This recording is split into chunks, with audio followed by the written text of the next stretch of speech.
ආයිබෝවන් මං හිතනවා සියලු දෙනා මොදින් ඇති කියලා. උඟ දවසකට පස්සේ මේ වීඩියෝ එකක් කරන්න හිතනවා මේ වියුරු වැටීම සහ මේ අයවැය පරාද කිරීම ගැන. මම මුලින්ම මේ වියුරු වැටීම ගැන කියන්නම්. මොකද අවුරුදු 76ක් මේ රට කරපු මිනිස්සු දැන් වියුරු වැටලා ඉන්නේ. මොකද හම්බෙන හොරකම් කරපුවා, එතකොට කොමිස් ගහපුවා, මේ කිසි දෙයක් හම්බෙන්නේ නැහනේ. අපේ රාජ්‍ය ආයතනයේ ඉඳලා එතකොට අපේ මේ මං කියන්නම්කෝ අපේ මේ ඉන්නවනේ ස්වාමීන් වහන්සේලා. ඔබ දකින්නද පෞගේ කාලේ මේ අර උමන්දාවේ අර බඩු කපුටු දානයක් උයාගෙන අර බල්ලා බැල්ලි කියලා අර මිනිස්සුන්ට බැනගෙන මොන විවුරුවක් වැටලාද මිනිස්සු. අනිත් එක්කෙනා මේ මිහින්තලේ අර යාට ආරක්ෂාව නැහැ කියනවා, මේක කඩයියයි කියනවා, මෙයාට ආවේ නැහැ කියනවා පන්සලකට. මොකද්ද මේක? ඔය රාජපක්ෂ නිකාය කියලා කියන මිනිස්සු, ඔය මං ස්වාමීන් වහන්සේ කියන්නත් බෑ, එච්චරට ලැජ්ජයි. මේ කියන ඔය මිනිස්සු ස්වාමීන් වහන්සේලා කොච්චර මේ රටට මේ සතුටු වෙන්න එපා. දෙයක් වෙනකොට, හොඳ දෙයක් වෙනකොට සතුටු වෙන්න ඕනේ. ඒකයි මේ සාමාන්‍ය ස්වාමීන් වහන්සේ කෙනෙකුට වෙන්න ඕනේ. සාමාන්‍ය බුද්ධ ධර්මයේ මේ කිසි දෙයක් කියලා නැහැනේ. මේ අනිවාර්ය බුද්ධ ධර්මය මන් දන්නේ මේ මිනිස්සු මේ බණක් කියනවා නම් දැකලා නැහැ මේ කවුරුත්. ඇත්තම කියනවා නම් මේ මිනිස්සු මේ මොන දෙයකට මේ සමාජය ගත කරනවද දන්නේ මොන අදහස්. ඒ කියන්නේ ස්වාමීන් වහන්සේ කෙනෙක් විදියට මිනිස්සු ගරු කරනවා. ගරු කරන්නේ අර ස්වාමීන් වහන්සේ කෙනෙක් ඉඳලා. සියලු ජාතීන් ගරු කරනවා සියලුම ආගම නායකයන්ට. ඉතින් මේ කිසිම අනිත් වෙන ආගමක් දහමක මම දැක්කේ නෑ මේ විදියට මේ වියුරු වැටලා දඟලනවා. ඒ වගේම අපේ මේ රාජ්‍ය සේවකයෝ මේ මිනිස්සුත් ඔක්කොම වියුරු වැටලා ඉන්නේ.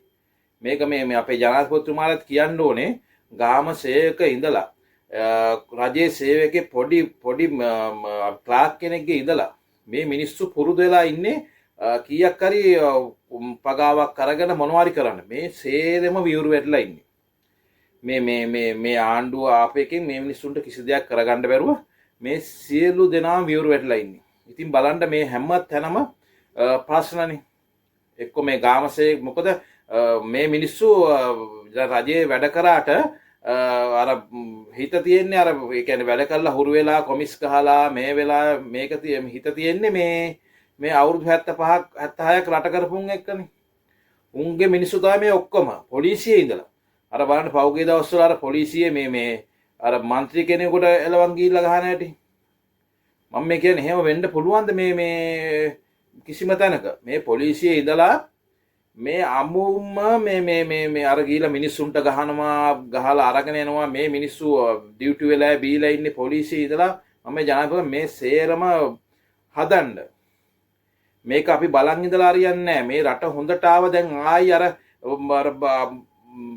මේ අරගලෙන් පස්සේ ගිහිල්ලා අර ට්‍රින්කෝ හැංගිච්ච ෆවුල් ඉන්නවනේ, ට්‍රික්කෝල හැංගිච්ච උන්. ඒ කියන්නේ රටේ හිටියෙත් නැහැ. එකෙක් යට ඇදුමුන් නැතුව ගියානේ. උන් දැන් ආයි ෆෝම් වුණා. නැත්තම් මේ අවුරුද්දේ ලස්සනට මේ අවුරුද්දක් තිස්සේ ලස්සනට රට ගියා, කටවාගෙන හිටියා. උන් ෆෝම් වෙලා හැමතරම යන උන්ගේ ඉන්නවනේ අර හෙච්චා බෙච්චෝ. උනුත් ෆෝම් වෙනවා. එක්ක මුන්ගේ මේ හොරකන් අඩු ඔක්කොම ගන්න එළියට අරගෙන මුන් එක්ක මොකක් හරි කරන්න මුන්ගේ එක්ක මුන් ඇතුළට දාන්න මොනවා හරි කරන්න. ඒ වගේම තමයි අර නාලිකා දෙක. අර නාලිකා දෙකේ මොන අපරාධයක්ද මේ රටට කරන්නේ? උදේ පටන් ගන්නකොට දානවා පිරිත් දාලා පැයක් විතර පටන් ගන්න. ඒ පැයක් විතර දාලා ඊට පස්සේ රටේ හොඳක් කියන්නෙම නැහනේ. YouTube එක බැලුවත් අපි ටීවී නාලිකාව බැලුවත් රටේ වැරදිමනේ කියන්නේ. මෙහෙම ලෝකෙ කිසිම රටක් නැහැ. රටේ වැරදි කිසි හොඳක් කියන්නේ නැහනේ. මොකද්ද මේ වෙන්නේ? අපේ ජනමාධ්‍ය ඇමතුමා මේ නලින් ජයසිත මේ ඇමතුමා මේක මේ සෙල්ලමක් නෙමෙයි. මොකද මේ මිනිස්සුන්ගේ ඔලු කනවා. අපේ භාෂාවෙන් ඔලු කනවා උදේ ඉඳලා. මොකද මේ රූපවාහිනී ITN මේ රජයේ නාලිකා බලන්නේ නැහැ. ඒවා අන්තිමයි. අනිත් එකට ඒ වගේ නම් ටෙලි නාට්‍යයක් බලන්නත් බෑ. දැන් මේවට වැඩිය ඒ වගේ මේ ළමයින්ට බලන්න සුදු දර්ශන තියෙනවා. මේවා නම් ඉතින් ඔය ඉස්කෝල වල ගහගන්න ඒවයි සමාජ විසිකුන ටෙලි නාට්‍යයක් වුණත් බලන්න. ඉතින් ඒකින්ද මේවට පියවර ගන්න ඕනේ. මේ තව බල ඉඳලා හරියන්නේ නැහැ. මේ රට හරි දැන් හොඳට ගිය රට දැන් ආයි අනිත් පැත්ත මේ වෙන්න හදනවා. මොකද ඇමති කෙනෙකුට තියෙන ඇමති කෙනෙකුට ආරක්ෂාවක් නැහැ කියමුකෝ. මොකද මේක අපේ ස්විට්සර්ලන්තයේ අගමැතිතුමා බයිසිකලෙන් ආවට මේ අපේ රටවල් වල එහෙම කරන්න බෑ. මොකද එච්චරට මිනිස්සු දියුණු නෑ. මිනිස්සු මන් දැක්ක ඊයේත් අර මාලිමාවේ මේ මන්ත්‍රීණිය කරේ අර මිනිස්සුන්ට ගහනවා ගෑනු කෙනෙක්. මේ බොරුවට 4-5 දෙනා ගෙනල්ලා 4-5 දෙනා ඇවිල්ලා කොහේ හරි උද්ඝෝෂයක් යන්නේ හැමදාම මේ බොරුවට සල්ලි දීලා. මේ මාලිමාවෙන් දෙයක් බලාපොරොත්තු සෙට් එකකුත් හිටියා. දැන් ඒ සෙට් එකත් මොකද කරන්නේ? ඒ සෙට් එකත් දැන් අතන්ට මොනවා හරි දාලා බොරුවට උද්ඝෝෂණයක් අරගෙන යනවා. ඉතින් මේ හැම දෙයකම මේ ජනාධිපතිතුමා හැම දෙයක්ම ඉක්මන් තීරණ ගන්න ඕනේ. විශේෂයෙන් මේ නාලිකා දෙක ගැන නම් ඉක්මන් තීරණයක් ගන්න ඕනේ. නැත්තම් රට ගොඩක් ගිනි ඇවිලෙනවා. මොකද ඒක හොඳට තේරෙනවා. ඊට පස්සේ අර වංකුවේ අර හෙන්චයි ඔක්කොම ඔක්කොම මේ වෙනවා. ඒක නිසා හරි තීරණයක් ගන්න, වැදගත් තීරණයක් ගන්න. මොකද රට හොඳට ගියා. දැන් අර පේන්නේ නැද්ද අර මේ අර පික්මී රියදුරන්ට ගහනවා. මොකද්ද මේක මේ රට යන විදිය? මේ පොලිසිය බාණ්ඩ ඇසිරෙන විදිය. ඉතින් මේ පොලිස් මේ ඇමතිතුමාට කියන්නේ පොලිසිය නම් තා මොකද ඉන්නේ අර අවුරුදු 76ක් අරක්කු ටික බීගෙන යුනිෆෝම් නැතුව රැයට ගිහිලා රැය පොලිසියට යන්න පුළුවන්ද? බීගෙන කරගෙන ඉන්නේ. ඒ පුරුද්ද තමයි තාම මේවා හදන්න. මේ ඇමතිතුමා මේවා හදන්න දැන් අවුරුද්දක් ගිහිල්ලා ඔබතුමාලා.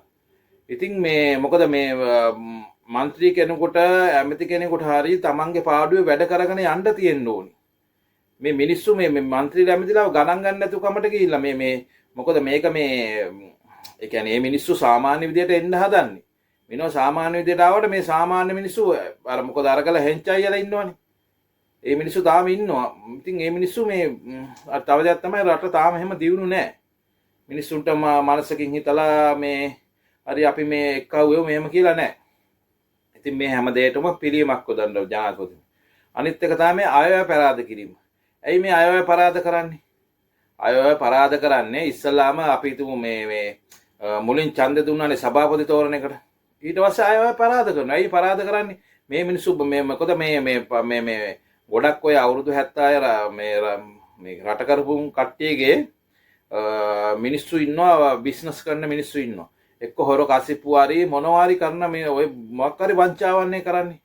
ඔය සභාවට යන්නේ ඒකනේ. ඇමති කෙනෙකුට වැඩි ඔය සභාවෙන් තමයි මේ අවුරුදු 70 30 දියුණු උනේ.